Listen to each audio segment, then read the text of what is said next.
അടുത്തതായി Abhishek bowling from M square end. Second last ഓവറാണ്, അപ്പോൾ നല്ല അടി പ്രതീക്ഷിക്കാം. അതാ, നല്ല ഷോട്ടായിരുന്നു അത്. നല്ലൊരു ടൈറ്റ് ലെങ്ത് ആയിരുന്നു അത്, യോർക്കർ ലെങ്ത്. 5 over 42 runs. 3 ഓവറിൽ എത്ര റൺസ് അടിക്കാൻ പറ്റുമെന്ന് തന്നെ നോക്കാം. അടുത്ത ബോൾ ഇറങ്ങി. Super cut short. അതൊരു 4 ആണ്. വളരെ നല്ല ഷോട്ട്. ടാറ്റ ലക്സി തന്ത്രങ്ങൾ മെനയാണ്. അടുത്ത ബോൾ വീണ്ടും ചാടി ഇറങ്ങുകയാണ്. Yorker length ball. നല്ല ഫീൽഡിങ്, സിംഗിൾ റൺ. വളരെ നല്ല ബോളിംഗ് അഭിഷേക്.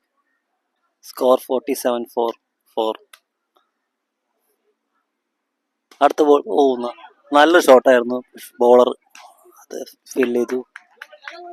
നല്ല bowling from Abhishek. Good bowling.